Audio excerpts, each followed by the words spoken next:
So, as Bill said, I'm Carl Hauser from Washington State University, and I am nominally the head of this wide area, what we call the wide area cluster. Head is sort of, I get up here and give the presentations, and people create what the good stuff within the cluster without my help. So what we're going to do for each of the clusters, the 4 clusters, is introduce the sort of space in which they operate, and then say a little bit about how the area has evolved over the 10 plus years that TCIP and TCIPG have been in existence, and say a little bit about what we're doing now in this space, all as prelude to what's going to happen with poster presentations in the afternoon. So in the wide area cluster, we started out as being interested in the problems of essentially the transmission grid, and how the entities that operate in that space are going to interact with each other, where entities mean businesses, they mean PMUs, they mean all of these pieces. How do you secure the data in transit? How do you secure the applications that use these data?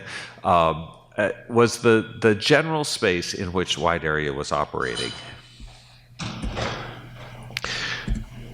So, as Chairman Siebel mentioned, over the last 10 years, there have been a lot of things that have happened. This is a real quick review, not to give you new information, but to recall into your minds the things that you already know that affect this. So, we had the 2003 blackout. Not a cyber event. There were some cyber implications there that seemed interesting to consider, but it really did get people's attention as to needing to do something about cyber, along with a bunch of other things. Stuxnet, of course, has been mentioned. The Arizona, Southern California blackout just 3 years ago was another situation where cyber security was not implicated, but certainly cyber itself was. That there were things about the configuration of the cyber devices in that system that were not right and helped contribute to the blackout.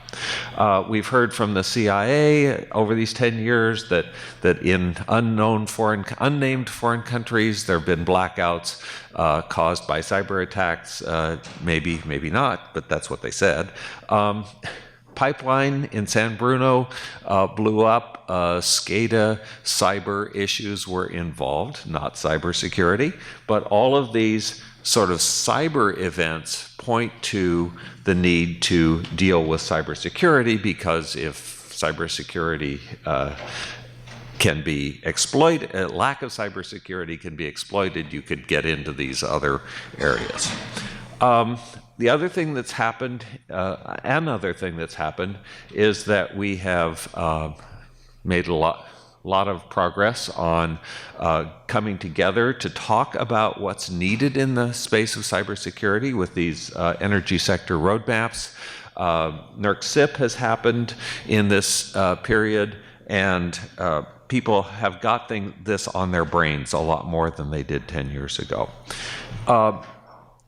Technology-wise, PMUs have really happened over this time period. In the WEC, it was already going on. EIPP was sort of in progress at the start of this period, but with the number of PMUs and the amount of sensing that's possible in the wide area has gone up astronomically. We're doing oscillation monitoring with those kinds of data. We're doing real-time state estimation. We're increasingly installing RAS schemes, special protection schemes, that protect against bad wide area phenomena instead of just protecting individual lines and devices. Renewables, of course, are a huge impact here, requiring additional cyber capability.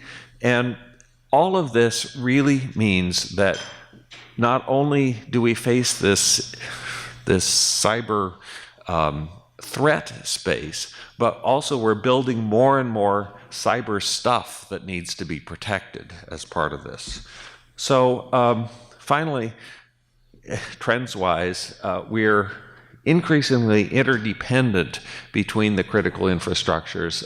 This one shows telecom down on the bottom, shows natural gas on the top left, gas prices on a fairly short investment scale may change the whole landscape. The picture here at the lower left is gas prices over the period, I think 2004 to 2014, and you see that gas prices peak sometimes and they drop sometimes, and this will change the whole landscape as far as how people are investing their resources in the power grid, and you make the whole power grid dependent on the gas infrastructure when prices are low. You have to think not only about the impact of cybersecurity in the gas infrastructure now, you also have to think about what happens when you interconnect the gas cyber infrastructure with the power cyber infrastructure to know what could happen. So another thing that's happened in this period, large-scale targeted cyber threats. Lockheed Martin, sorry. My breakfast partner there it actually got mentioned in my talk. Target gets hacked by organized crime. Chinese army reports of targeted attacks on different things. So we become more aware of that.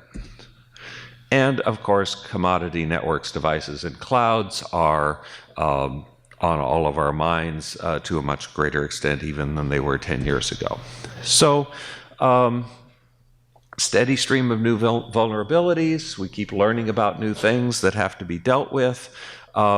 Concerns about backdoors introduced in the supply chain have sort of been lurking there, but now our friends at SEL point this out to us frequently that this is a big concern, and they do things in their manufacturing process to help prevent this, and I'm sure everyone else does too. So TCIPG research in this area, we've participated in a number of activities related to just data communication architectures. The GridStat project that we work on at WSU has been intensely involved in the communication architecture for NASP. The CONES project at the University of Illinois looked at integrated IP-based and SCADA-based communications. We've been looking at applications of PMU data to think about not only how applications can be sort of self-protective from an algorithmic point of view, but also from the perspective of we want these applications, what does it take to protect them? And so those issues become drivers for other things that we do. Tools for understanding and managing risk are an area that we've gotten into increasingly in the last couple of years. And protective technologies, things like authentication, secure storage, have also been topics that this cluster has traditionally addressed. So in the future, again, the interdependencies are something that we have to pay attention to in new ways as we go ahead in the next few years. We again point to increasingly stressed and potentially less stable systems as areas where not only do we need cyber infrastructure to sort of help resolve those issues, we also introduce new cyber infrastructure that becomes a cybersecurity concern. So I think that's probably the end of my prepared remarks, and we have time for questions.